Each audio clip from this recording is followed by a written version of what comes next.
नमस्कार. असे मानले जाते की विश्वाचा जन्म सुमारे 13 अब्ज वर्षांपूर्वी झाला.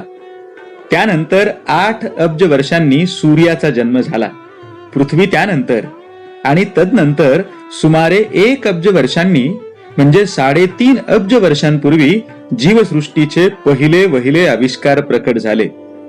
पृथ्वी तलावर सर्वसाधारणपणे 20 लाख प्रजाती अस्तित्वात आहेत असे मानले जाते. या प्रजातींपैकी प्रगत आहे, सर्वाधिक प्रगत आहे तो माणूस. त्याने पिरॅमिड बांधले, मोठमोठाली धरणे बांधली, आश्चर्यकारक नगरे उभारली, युद्धे केली, महायुद्धे लादली. यामुळे काही तो सर्वोत्तम नाही. माणूस सर्वश्रेष्ठ ठरला कारण त्याने विचारांच्या शाश्वत वसाहती वसवल्या. याचा अर्थ माणसाने निर्माण केलेल्या सगळ्या धनांपेक्षा विचारधन हे सर्वश्रेष्ठ. जगभर या विचारधनाचे हे संचित संवर्धित करण्याचे प्रयत्न मोठ्या प्रमाणावर होत असतात. आपण ही मराठी समाज म्हणून आपल्या वैचारिक संचिताचे संवर्धन केले पाहिजे या भावनेतून हिरक महोत्सवी महाराष्ट्राची वैचारिक जडणघडण करणाऱ्या महर्षी विठ्ठलरामजी शिंदे, दुर्गा भागवत, इरावती कर्वे, कॉम्रेड शरद पाटील, डॉक्टर आह साळुंखे, डॉक्टर रावसाहेब कसबे, शेषराव मोरे अशा वेगवेगळ्या विषयांवर आपले मूलभूत चिंतन मांडणाऱ्या विचारवंतांच्या निवडक विचारधनाचा परिचय तरुण पिढीला करून देण्याचा प्रयत्न कल्पक विद्यार्थी समूहाच्या माध्यमातून आम्ही युवा मनवंतर या युट्यूब चॅनलवर करणार आहोत. याची सुरुवात प्रखर बुद्धिवादी दृष्टिकोनातून परखड पद्धतीने समाज जीवनातील महत्वपूर्ण विषयांची तर्ककठोर चिकित्सा करणारे अलौकिक प्रज्ञावंत नरहर कुरुंदकर यांच्या निवडक ग्रंथांच्या परिचयाने होते आहे. परिचय नरहर कुरुंदकरांच्या विचारधनाशी या दर 15 दिवसांनी प्रसारित होणाऱ्या मालिकेचा हा दुसरा भाग. पहिल्या भागात शिवरात्र या पुस्तकाचा परिचय डॉक्टर बालाजी चिरडे नांदेड यांनी करून दिला होता. या मालिकेतील दुसरे पुस्तक आहे जागर. नरहर कुरुंदकरांच्या विचार विश्वातील अतिशय महत्वाच्या असणाऱ्या या पुस्तकाचा परिचय 2 भागात वेगवेगळे मान्यवर करून देणार आहेत. यातील पहिल्या भागाचा परिचय करून देणारे मान्यवर आहेत डॉक्टर दुर्गेश रवंदे, मानवत. गुणवत्तापूर्ण शिक्षणासाठी नावाजल्या जाणाऱ्या KKM महाविद्यालय मानवत, जिल्हा परभणी येथे इंग्रजी विभागात कार्यरत असलेले विद्यार्थी प्रिय प्राध्यापक. नाटक हा त्यांच्या अभ्यासाचा आणि चिंतनाचा विषय. इंडियन इंग्लिश ड्रामा अ गायनोक्रिटिकल पर्स्पेक्टिव्ह हे त्यांचे पुस्तक अत्यंत प्रतिष्ठित अशा अटलांटिक पब्लिशिंग हाऊस नवी दिल्ली या प्रकाशन संस्थेकडून प्रकाशित झाले असून प्रस्तुत विषयाच्या चिंतनाचा विस्तार करणारे अनेक शोधनिबंध महत्वपूर्ण अशा नियतकालिकातून प्रकाशित झालेले आहेत. सकाळ टाइम्स या वृत्तपत्रात भारतीय तत्वज्ञान परंपरेचे सर्वांगीण विचारदर्शन घडविणारी त्यांची लेखमालिका सध्या सुरू आहे. बुक क्लब सारख्या उपक्रमांच्या माध्यमातून विद्यार्थ्यांच्या अभिव्यक्तीची जडणघडण करण्याचे महत्वपूर्ण काम ते करत आहेत. अशा या विद्यार्थी प्रिय आणि अभ्यासू प्राध्यापकाने जागर या पुस्तकाचा करून दिलेला परिचय तुम्हा सगळ्यांना नरहर कुरुंदकरांच्या मूळ पुस्तकाकडे जाण्यासाठी नक्कीच प्रवृत्त करेल याची आम्हाला खात्री आहे. आपण त्यांच्या मांडणीचे हार्दिक स्वागत करूया. नमस्कार, मी डॉक्टर दुर्गेश रवंदे, इंग्रजी विभाग KKM महाविद्यालय मानवत. युवा मनवंतर आणि कल्पक विद्यार्थी समूह यांच्या संयुक्त विद्यमाने आयोजित परिचय नरहर कुरुंदकरांच्या विचारधनाशी या उपक्रमाच्या अनुषंगाने नरहर कुरुंदकर लिखित जागर या पुस्तकाचा परिचय करून देण्यासाठी आपणासमोर उपस्थित आहे. या पुस्तकात समाविष्ट असणाऱ्या लेखांची व्याप्ती व त्याचबरोबर या उपक्रमासाठी वा या संवादासाठी दिलेला वेळ याचा विचार करता या पुस्तकाचा परिचय 2 भागांमध्ये 2 स्वतंत्र संवादकांकडून करून दिला जाणार आहे. सर्वप्रथम हा संवाद साधण्याची संधी ज्यांच्यामुळे उपलब्ध झाली ते आमचे मित्र आणि या उपक्रमाचे सर्वेसर्वा डॉक्टर विश्वाधार देशमुख सर यांचे मनापासून आभार व्यक्त करतो. जागर हे 1969 साली प्रकाशित झालेले राजकीय विषयाच्या अनुषंगाने लिहिले गेलेले नरहर कुरुंदकरांचे एक महत्वाचे पुस्तक आहे.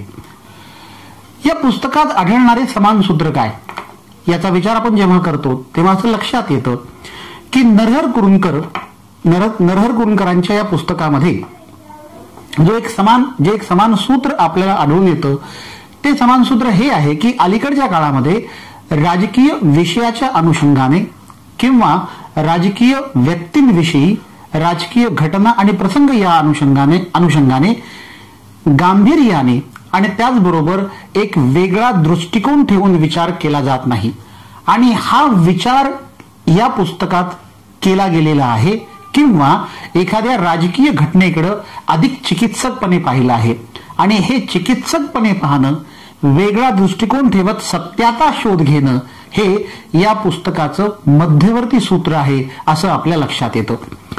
या पुस्तकाच्या प्रास्ताविकात किंवा या पुस्तकाला जी प्रस्तावना कुरुंदकरांनी लिहिली आहे त्या प्रस्तावनेत ते स्पष्ट करतात की ही जी वेगळ्या दृष्टिकोनातून पाहण्याची किंवा राजकीय विषयांकडे अधिक गांभीर्यानं पाहण्याची चिकित्सक पाहण्याची जी वृत्ती आहे ती अलीकडच्या काळात कमी होत चाललेली आहे आणि म्हणूनच या अनुषंगानं वेगवेगळ्या प्रसंगी जे लिहिलेले लेख आहेत त्या लेखांना संग्रहित करून यदुनाथ थत्ते नरहर कुरुंदकरांचे जे मित्र आहेत त्यांच्या आग्रहास्तव या लेखांचा संग्रह पुस्तक रूपात प्रकाशित झालेला आहे. नरहर कुरुंदकरांनी एक विचार या प्रास्ताविकात मांडला, या पुस्तकाच्या प्रास्ताविकात मांडलाय तो असा की जेव्हा तुम्ही एखाद्या राजकीय विषयाच्या अनुषंगाने लिखाण करत असता तेव्हा तुमची एक वैचारिक श्रद्धा असणं गरजेचं असतं. तर ही वैचारिक श्रद्धा नेमकी काय, कुरुंदकरांची वैचारिक श्रद्धा नेमकी काय, तर समान नागरिकत्वावर आधारलेली जाती धर्मातीत लोकशाही व तिला आवश्यक असलेले सामाजिक व मानसिक आधुनिकीकरण ही नेमकी वैचारिक श्रद्धा या लिखाणामागे आहे. या पद्धतीचा विचार कुरुंदकरांनी या पुस्तकाच्या प्रास्ताविकामध्ये मांडलेला आहे. अजून एक महत्वाचा मुद्दा या ठिकाणी अधोरेखित करणं गरजेचं आहे तो असा की कुरुंदकरांनी या पुस्तकाच्या प्रास्ताविकानंतर आणि पहिल्या प्रकरणाच्या आधी काही महत्वाची विधानं कोट केली आहेत. त्यापैकी एक विधान आहे एरिक फ्रॉम या विचारवंताचं. एरिक फ्रॉम असं म्हणतात की आपल्या स्वतःजवळ विचार करण्याची क्षमता असेल तरच विचार स्वातंत्र्याला काही अर्थ आहे आणि हा स्वतंत्र विचार करण्याची आवश्यकता गरज जागरमध्ये जागोजागी प्रतीत झाल्याचं आपल्या लक्षात येतं किंवा अशा पद्धतीनं स्वतंत्र विचार करणं हे खऱ्या अर्थानं व्यक्तीच्या स्वतंत्र असण्याचं लक्षण आहे. हा एक विचार या पुस्तकातून जागोजागी आल्याचं आपल्याला जाणवतं. तर या संवादाच्या अनुषंगानं किंवा पुस्तक परिचयाच्या अनुषंगानं मी 6 प्रकरणाच्या अनुषंगानं या ठिकाणी आपले विचार मांडणार आहे किंवा एकूण पहिल्या 6 प्रकरणामध्ये नरहर कुरुंदकरांची नेमकी भूमिका काय हे आपल्यासमोर स्पष्ट करणार आहे. पहिलं प्रकरण आहे बुद्धिजीवी वर्गातील वैफल्य. बुद्धिजीवी वर्गातील वैफल्य मांडत असताना नरहर कुरुंदकर स्पष्ट करतात की ही प्रत्यक्षात जरी जाणवणारी बाब जरी नसेल तरी ती अस्तित्वामध्ये आहे. आता या वर्गातील वैफल्यामागं कुठलीही राजकीय व्यक्ती किंवा राजकीय विचारधारा नसून हाच वर्ग त्यामागं आहे, हा वर्गच त्याला कारणीभूत आहे. अशा पद्धतीचा परखड विचार नरहर कुरुंदकरांनी या प्रकरणात मांडलेला आहे.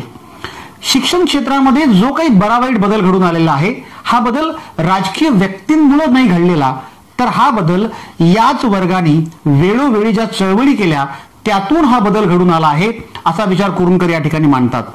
त्याचबरोबर खाजगी बैठकींमध्ये गुणात्मक ऱ्हासाची चर्चा करणारा हा जो वर्ग आहे हा वर्ग हे लक्षात घेत नाही की कळत न कळतपणे हा जो बुद्धिजीवी वर्ग आहे तोच या ऱ्हासासाठी कारणीभूत आहे. स्वातंत्र्योत्तर काळामध्ये सुशिक्षित वर्गांचं प्रमाण खूप मोठ्या प्रमाणात वाढलं पण त्याच्या कैक पटीने बुद्धिजीवी वर्गाची उदासीनता वाढली अशा पद्धतीचा एक निष्कर्ष आपल्याला या प्रकरणात दिसून येतो. भ्रष्टाचाराविरुद्ध तक्रार करणारा हा बुद्धिजीवी वर्ग अप्रत्यक्षपणे अथवा प्रत्यक्षपणे भ्रष्टाचाराशी जोडलेला आहे असेही कुरूंकर म्हणतात. खरं तर राजकीय तडजोडींच्या व समन्वयवाद याच्या विरोधामध्ये हा वर्ग उभा टाकत नाही. कुरूंकर अनेक ठिकाणी अशा पद्धतीचे दाखले देतात की आधीच्या काळामध्ये या वर्गाने अनेक वेळा समन्वयवादाची भूमिका स्वीकारलेली आहे. म्हणजे पूर्णपणे जुनं सोडून द्यायचं नाही आणि नवं पूर्णपणे स्वीकारायचं नाही. जे अपरिहार्य आहे ते नवं स्वीकारणं आणि जे जुनं सोडून देता येणार नाही ते जुनं आपल्या सोबत ठेवणं, अशा पद्धतीची समन्वयवादाची भूमिका या वर्गाने कायम स्वीकारली आणि म्हणूनच या वर्गामध्ये एक प्रकारचा उदासीनतेचा किंवा वैफल्याचा सूर आपल्याला ध्वनित होत असतो असं कुरूंकर म्हणतात. खरं तर सामाजिक सुधारणेच्या चळवळीस धर्मशास्त्रात अर्थ शोधण्याची आवश्यकता नसते, परंतु कायम हा बुद्धिजीवी वर्ग सामाजिक सुधारणेच्या चळवळीस धर्मशास्त्रात आधार शोधत राहिला. म्हणजे एकूणच अशा पद्धतीच्या संदिग्ध भूमिका या वर्गाने कायम घेतल्या आणि म्हणूनच बुद्धिजीवी वर्गामध्ये वैफल्य निर्माण झाले किंवा उदासीनता निर्माण झाली असं कुरूंकरांना वाटतं. या प्रकरणातून प्रतीत होणारा किंवा ध्वनित होणारा सर्वात महत्वाचा संदेश असा आहे की बुद्धिजीवी जो वर्ग आहे त्या वर्गामध्ये आलेलं जे वैफल्य आहे किंवा जी उदासीनता आहे त्यास हा वर्गच खऱ्या अर्थानं कारणीभूत आहे. आणि एकूणच बुद्धिजीवी वर्गाची असणारी दांभिकता या एकूण उदासीनतेमागचं वैफल्यतेमागचं सर्वात महत्वाचं कारण आहे असा एक निष्कर्ष नरहर कुरूंकरांनी पहिल्या प्रकरणामध्ये किंवा बुद्धिजीवी वर्गाची वैफल्यता या प्रकरणात त्यांनी मांडलेला आहे. दुसरं प्रकरण जे आहे या प्रकरणाचं शीर्षक आहे राष्ट्रीय एकात्मता आणि इतिहासाचा अभ्यासक्रम. राष्ट्रीय एकात्मता आणि इतिहासाचा अभ्यासक्रम याचा समन्वय साधण्याचा प्रयत्न कुरूंकर या प्रकरणामध्ये करतात आणि हे सांगण्याचा प्रयत्न करतात की राष्ट्रीय एकात्मता ही दीर्घकालीन चालणारी प्रक्रिया आहे आणि ज्यामध्ये अनेक घटकांचा समावेश असतो. ज्या अनेक घटकांचा याच्यामध्ये या राष्ट्रीय एकात्मतेच्या प्रक्रियेत समावेश असतो त्यापैकी एक महत्वाचा घटक म्हणजे इतिहासाचा अभ्यासक्रम. नरहर कुरूंकर आजच्या शिक्षण व्यवस्थेच्या अनुषंगाने किंवा आजची शिक्षण व्यवस्था आणि आपला आजचा इतिहासाचा अभ्यासक्रम या अनुषंगाने एक परखड अशा पद्धतीची चिकित्सा या ठिकाणी करतात आणि हे आपल्याला सांगतात की कशा पद्धतीनं आपल्या देशामध्ये शालेय आणि त्याचबरोबर महाविद्यालयीन इतिहासाच्या अभ्यासक्रमामध्ये अनेक उणिवा आहेत किंवा इतिहासाचा अभ्यासक्रम वर्षानुवर्षे बदलला जात नाही किंवा त्याच्यामध्ये काही बदल घडवून आणले जात नाहीत. अशा पद्धतीचे बदल घडवून आणणं का गरजेचं आहे आणि ज्यातून खऱ्या अर्थानं आपल्याला राष्ट्रीय एकात्मतेचं सूत्र किंवा राष्ट्रीय एकात्मतेची भावना वाढीस लागू शकते हा विचार करणं गरजेचं आहे असं कुरूंकरांना वाटतं. खरं तर आपल्याकडचे इतिहासाचे अभ्यासक्रम हे गोंधळ वाढवणारे आहेत. परस्पर भिन्न घटकांचा अंतर्भाव असल्याचं आपल्याला आपल्या इतिहासाच्या अभ्यासक्रमाकडे पाहताना जाणवतं. माध्यमिक किंवा शालेय अभ्यासक्रमाच्या अनुषंगाने विचार करत असताना कुरूंकर एक फार महत्वाचा मुद्दा या ठिकाणी मांडतात. ते असं म्हणतात की आपल्याकडच्या ज्या इंग्रजी शाळा आहेत त्या शाळांमधून ज्या पद्धतीचा अभ्यासक्रम मुलांना शिकवला जातो किंवा ज्या पद्धतीचा इतिहासाचा अभ्यासक्रम मुलांना शिकवला जातो तो अभ्यासक्रमच मुळी कालबाह्य झालेला आहे किंवा त्याच्यामध्ये अनेक उणिवा आहेत. छत्रपती शिवाजी महाराजांचा इतिहास शिकवत असताना शिवाजी महाराजांचा इतिहास हा अत्यंत मोजक्या पानांमध्ये किंवा कमी प्रकरणामध्ये संपवला जातो. म्हणजे समग्र अशा पद्धतीचा इतिहास न शिकवता केवळ काही महत्वाच्या अशा पद्धतीच्या शिवाजी महाराजांच्या आयुष्याशी संबंधित असणाऱ्या शौर्याच्या घटना सांगितल्या जातात. पण हे सांगत असताना छत्रपती शिवाजी महाराजांच्या प्रेरणा सांगणे गरजेचं आहे हे मात्र लक्षात घेतलं जात नाही. त्याचबरोबर इंग्रजी अभ्यासक्रमामधून किंवा इंग्रजी शाळांमधून शिकवला जाणारा जो इतिहासाचा अभ्यासक्रम आहे त्या अभ्यासक्रमामधून नकळतपणे इंग्रजी सत्ता किंवा इंग्रजी शासन पद्धती याचा एक प्रकारचा पुरस्कार केल्याचं आपल्याला जाणवतं. दुसरीकडे परिस्थिती अशी आहे की आपल्याकडच्या ज्या उर्दू माध्यमाच्या शाळा आहेत त्या शाळांमधून कशा पद्धतीचा इतिहासाचा अभ्यासक्रम हा शिकवला जातो. या अभ्यासक्रमात प्रामुख्यानं मुस्लिम सत्ताधीश त्यांचा कालखंड आणि एकूणच त्यांनी काय काय शौर्य गाजवलेलं आहे, म्हणजे त्यांचं वेगळेपण काय आहे, कशा पद्धतीने हे सगळे मुस्लिम सत्ताधीश श्रेष्ठ होते, असं काहीतरी सांगण्याचा प्रयत्न केला जातो, असं कुरूंकरांचं म्हणणं आहे. तर या पद्धतीनं इतिहास शिकून मुलं जर तयार होत असतील, ज्याच्यामध्ये कुठल्याही प्रकारच्या प्रेरणा नाहीत आणि अत्यंत तुकड्याच्या पद्धतीने इतिहास जर मुलांसमोर ठेवला जात असेल, तर हा इतिहास राष्ट्रीय एकात्मतेच्या भावनेस वाढीस लागण्यासाठी सहाय्यभूत ठरणार नाही, हे सर्वात महत्वाचं सत्य आपण समजून घेतलं पाहिजे. परंतु याबद्दल कोणी गांभीर्याने विचार करताना दिसून येत नाही, अशी खंत नरहर कुरूंकर व्यक्त करतात. पुढे ते असंही म्हणतात की हे झालं शालेय अभ्यासक्रमाविषयी. मग आपल्याकडचे जे महाविद्यालयीन अभ्यासक्रम आहेत त्याचं काय, तर तिकडे त्या अभ्यासक्रमाचा विचार करत असताना खरं तर या अभ्यासक्रमाची विभागणी 3 भागात केलेली आहे. म्हणजे प्राचीन भारताचा इतिहास, नंतर मध्ययुगीन भारताचा इतिहास आणि आधुनिक भारताचा इतिहास.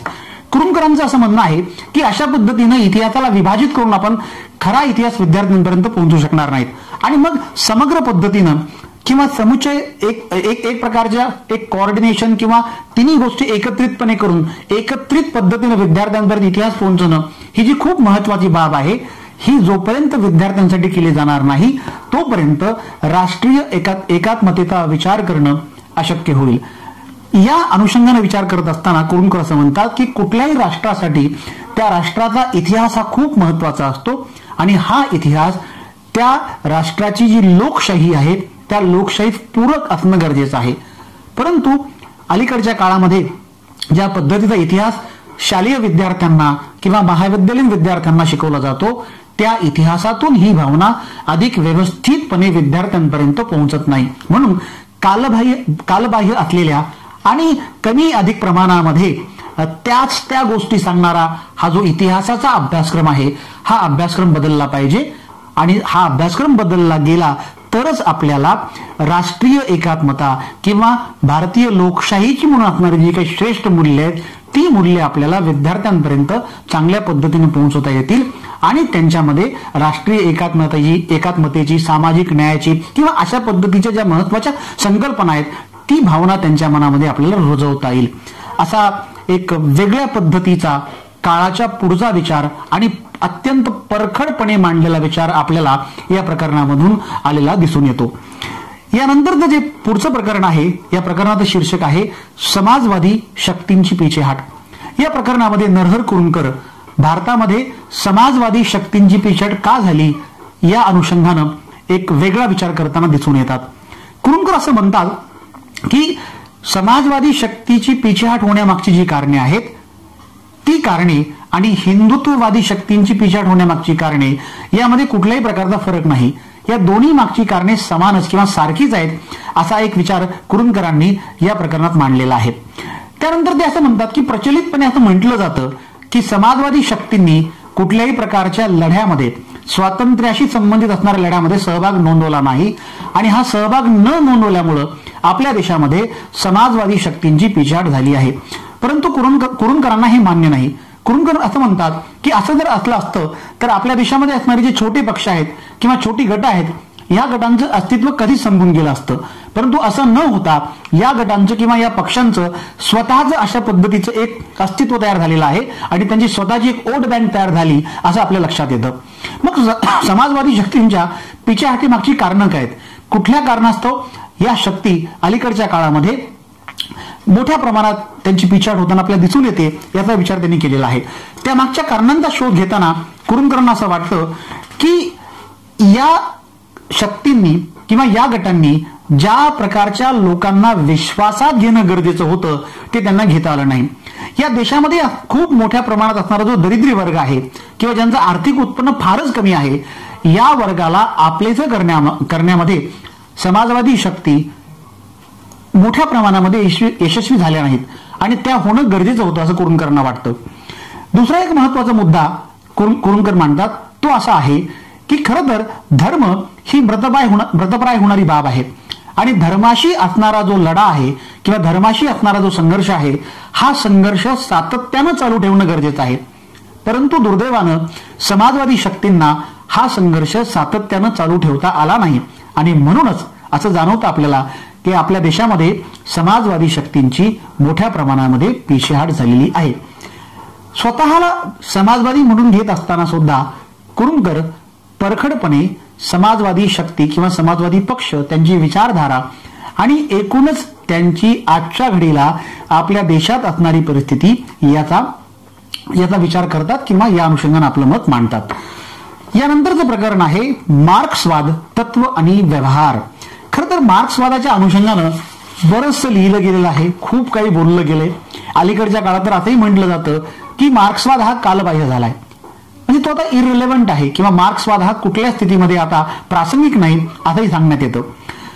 कुरुंकर नेमकं मार्क्सवादाच्या अनुषंगानं आपला काय विचार मांडतात किंवा मार्क्सवादाकडे ते नेमकं कसं पाहतात हे समजून घेणं खूप इंटरेस्टिंग आहे. कुरुंकर असं म्हणतात की मार्क्सवादी तत्वज्ञान आणि मार्क्सवादी व्यवहार ह्या दोन भिन्न असणाऱ्या बाबी आहेत.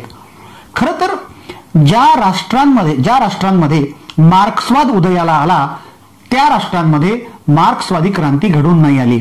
इंग्लंड, फ्रान्स किंवा जर्मनी या राष्ट्रांमध्ये मार्क्सवादी किंवा समाजवादी क्रांती न घडता ती क्रांती रशियामध्ये घडून आली. दुसरा एक महत्वाचा मुद्दा ते मांडतात की मार्क्सवादी तत्वज्ञान म्हणून श्रेष्ठ असेल, वेगळं असेल, चांगलं असेल, परंतु व्यवहाराच्या पातळीवर बऱ्याच अंशी हे तत्वज्ञान किंवा मार्क्सवादी विचार हा फेलियर ठरलेला आहे असं कुरुंकरांना वाटतं.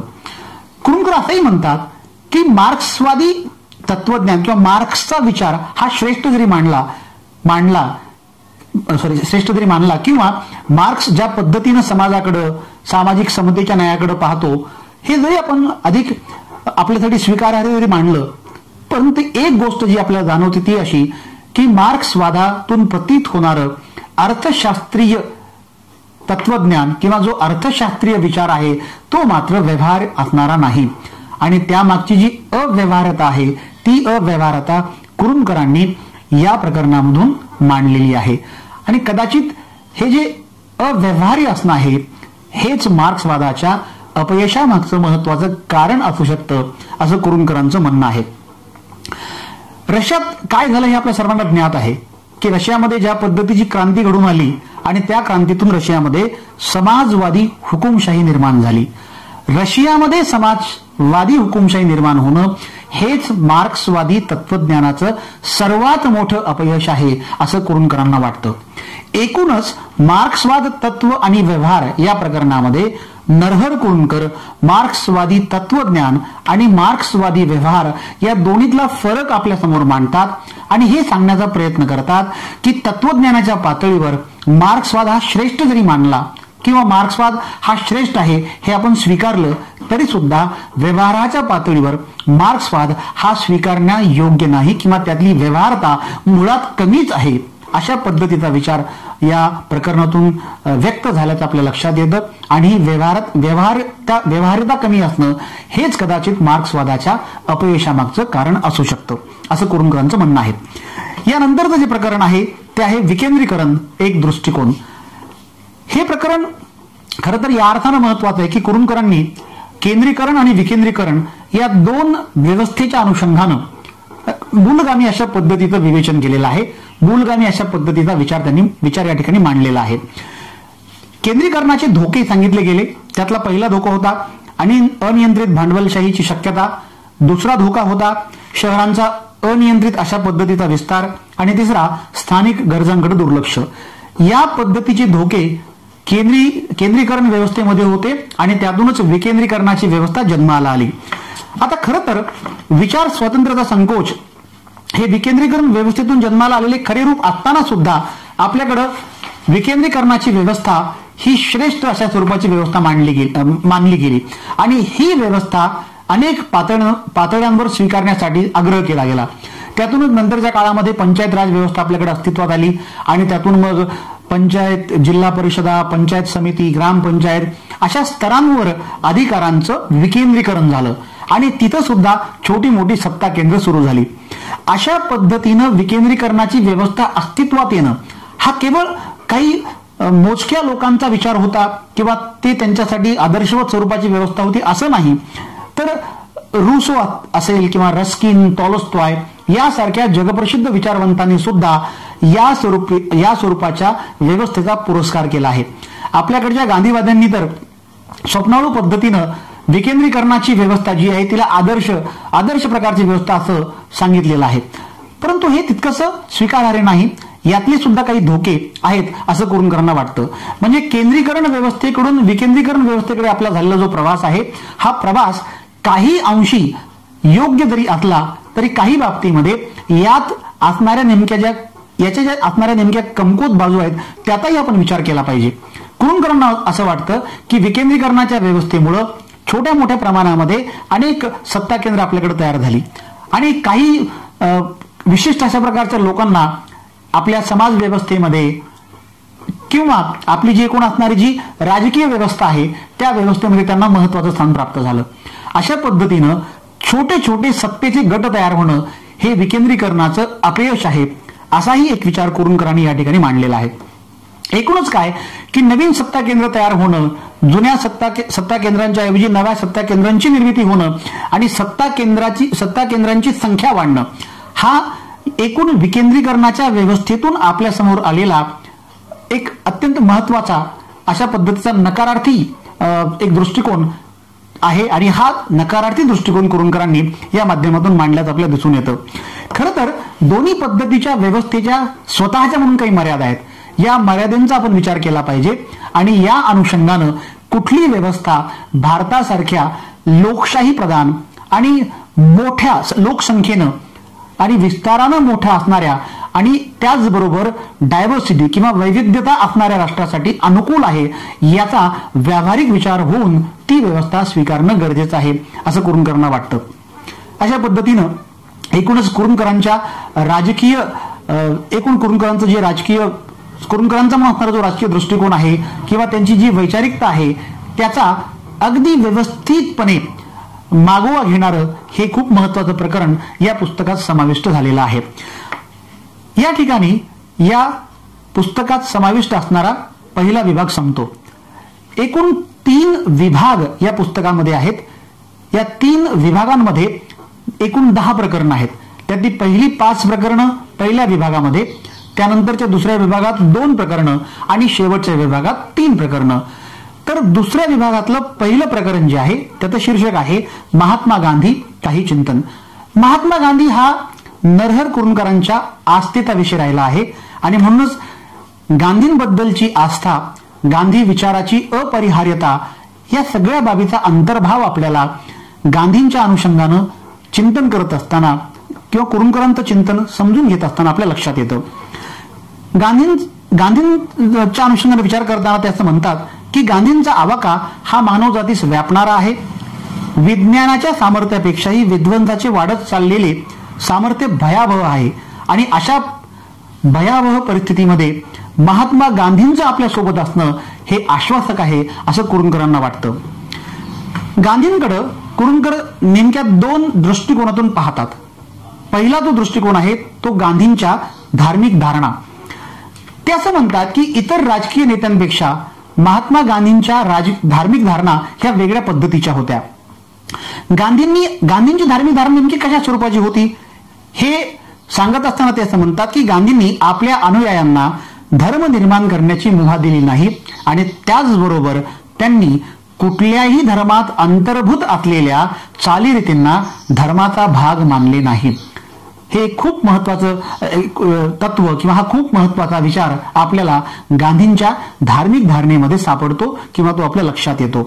त्याचबरोबर गांधींनी करुणा बुद्धीतून सामाजिक न्यायापर्यंत जाण्याचा प्रयत्न केलेला आहे. म्हणजे या 2 भिन्न तत्वांना गांधींनी आपल्या धार्मिक धारणेच्या माध्यमातून एकत्रित आणण्याचा प्रयत्न केलाय. म्हणून गांधींच्या धार्मिक धारणेचा विचार करत असताना आपल्याला गांधींचा करुणेच्या तत्वाकडे पाहण्याचा दृष्टिकोन आणि एकूणच सामाजिक न्यायाची आवश्यकता या 2 बाबी आपल्याला एकत्रितपणे विचार केल्याचं लक्षात येतं. त्याचबरोबर गांधी धार्मिक मन हे राजकीय व्यक्तित्वाच्या जडणघडणीतील महत्वाचे माध्यम, मात्र गांधींची धार्मिकता याला काही अंशी अपवादात्मक आहे असा एक विचार आपल्याला या ठिकाणी प्रतीत झाल्याचं लक्षात येतं. या प्रकरणामध्ये समाविष्ट असणारा जो दुसरा खूप महत्वाचा भाग आहे तो म्हणजे गांधींच्या राजकीय धारणेविषयीचा. गांधींचं नेतृत्व हे सर्वसामान्य नेतृत्व होतं. गांधींचा खूप मोठा प्रभाव या देशातील वेगवेगळ्या प्रकारच्या वर्गांवर पडलेला होता. म्हणजे आर्थिक सामाजिक दृष्ट्या वेगळे असणारे गट सुद्धा गांधींच्या नेतृत्वामुळे एकत्रित आले होते हे आपल्याला नाकारता येणार नाही. यामागची अनेक कारण आहेत. यामागं याचा विचार करत असताना आपल्याला लक्षात येतं की गांधींनी ज्या पद्धतीने सत्याग्रहाचं जे हत्यार आहे किंवा सत्याग्रहाचं जे शस्त्र आहे ज्या खुबीनं ज्या चांगल्या पद्धतीने वापरलं होतं, या कारणास्तव गांधींशी जोडला गेलेला जो वर्ग आहे त्याची संख्या फार मोठी होती. म्हणजे या देशातला शहरी भागातला मध्यमवर्गीय असेल, ग्रामीण भागातला व्यक्ती असेल, शहरी भागातला तरुण, ग्रामीण भागातला तरुण, विभिन्न गटातले विभिन्न अशा पद्धतीच्या गटातली जी वेगळ्या पद्धतीची तरुण मंडळी आहे किंवा आपण असं म्हणत की जी लोक वयस्क असणारी मंडळी आहे, ही सगळ्या प्रकारची लोक गांधीशी जोडली गेली होती. यामागचं कारण असं होतं की गांधींनी आपल्या राजकीय धारणेमध्ये ज्या पद्धतीची फ्लेक्झिबिलिटी ठेवलेली होती, या कारणास्तव गांधीकडे आकृष्ट झालेल्या वर्गाचं प्रमाण हे खूप मोठं होतं असं आपल्या लक्षात येतं. आधी उल्लेखित केल्याप्रमाणे गांधींनी सत्याग्रहाचं जे एक हत्यार आहे ते खूप खुबीने वापरलं आणि त्याचबरोबर गांधींमध्ये असणारी जी काही वेगळेपण आहे, या कारणास्तव काँग्रेसमधले गांधी हे सर्वात प्रभावी अशा प्रकारचे नेते होते असं आपल्या लक्षात येतं. एकूणच नरहर कुरुंदकरांनी गांधींच्या व्यक्तित्वाकडे दोन वेगळ्या दृष्टिकोनातून पाहून गांधींमध्ये असणारी जी श्रेष्ठ मूल्ये आहेत किंवा ज्या कारणास्तव गांधी आजही आपल्याला खूप रिलेव्हंट वाटतात ते सांगण्याचा प्रयत्न केला आहे. भिन्न प्रवृत्तीची राजकारणामध्ये वावरणारी जी माणसं होती किंवा जे आपल्याकडचे राजकीय नेते होते, ज्यामध्ये आपल्याला सरदार पटेल, पंडित जवाहरलाल नेहरू, सुभाषचंद्र बोस यासारख्या महनीय व्यक्तींचा उल्लेख करावा लागेल. अशी भिन्न विचाराची माणसं सुद्धा केवळ आणि केवळ महात्मा गांधींमुळे एकत्रितपणे काम करत होती. ही वेगळी बाब आपल्याला लक्षात घ्यावी लागेल आणि हा एकूणच गांधींच्या राजकीय व्यक्तिमत्वाचा महत्वाचा असा प्रभाव होता. हे असं जर आपण म्हटलं तर ते चूक ठरणार नाही. एकूणच या प्रकरणामध्ये नरहर कुरुंदकरांनी असाही मुद्दा मांडत आपल्या लक्षात येतं की गांधींनी टिळकांकडून जो राष्ट्रवाद स्वीकारला, त्या राष्ट्रवादाला त्यांनी सर्व सुधारणावादामध्ये बदललं किंवा त्याला सर्व सुधारणावादामध्ये रिफ्लेक्ट केल्याचं आपल्या लक्षात येतं. या लेखांचं वेगळेपण निश्चितपणे आहे. कुरुंदकरांची एक वेगळी भूमिका, राजकीय भूमिका आपल्याला या लेखांमधून प्रतीत झाल्याचं लक्षात येतं. परंतु या लेखांच्या काही मर्यादा सुद्धा आहेत किंवा या पुस्तकाच्या म्हणून किंवा या पुस्तकांमध्ये जे राजकीय विषय हाताळले गेले आहेत आणि जे काही विवेचन केले त्याच्या म्हणून काही मर्यादा आहेत. त्यामध्ये काही बाबतीमध्ये असं दिसून येतं की कुरुंदकर काही मुद्द्यांच्या अनुषंगानं जास्त आग्रहीपणे गोष्टी सांगण्याचा प्रयत्न करतायत किंवा अधिक आग्रहीपणे ते पटवून द्यायचा प्रयत्न करतात. ते थोडंसं काही बाबतीमध्ये आपल्याला तितकंसं स्वीकारार्ह वाटत नाही.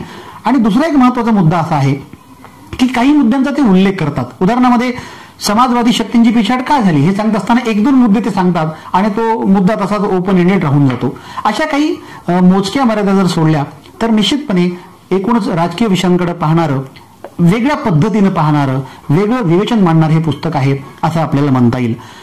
नरहर कुरुंदकरांचं हे पुस्तक आपल्याला राजकारण आणि इतिहास यांच्याकडे पाहण्याची एक वेगळी दृष्टी प्रदान करतं.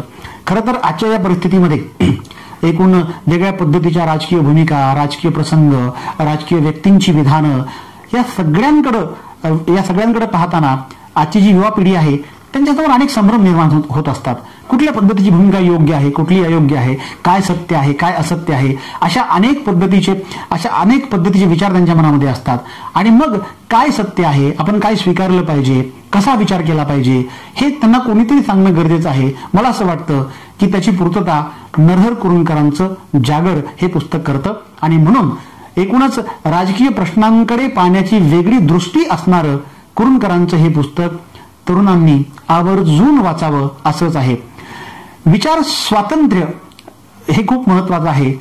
याच्याबद्दल आपण सुरुवातीच्या काळात हा उल्लेख आपण केलाच होता. परंतु स्वतंत्रपणे विचार करणं हे त्याहीपेक्षा महत्वाचं आहे. हा स्वतंत्रपणे विचार करण्याची दृष्टी जागर आपल्याला देतं. म्हणून या संवादाच्या माध्यमातून मी तरुणांना, युवकांना अशी विनंती करेल की त्यांनी हे पुस्तक आवर्जून वाचावं आणि या पुस्तकाच्या माध्यमातून नरहर कुरुंदकरांची राजकीय भूमिका समजून घेण्याचा प्रयत्न करावा. पुन्हा एकदा संयोजकाचे आभार मानून मी आपली रजा घेतो. धन्यवाद.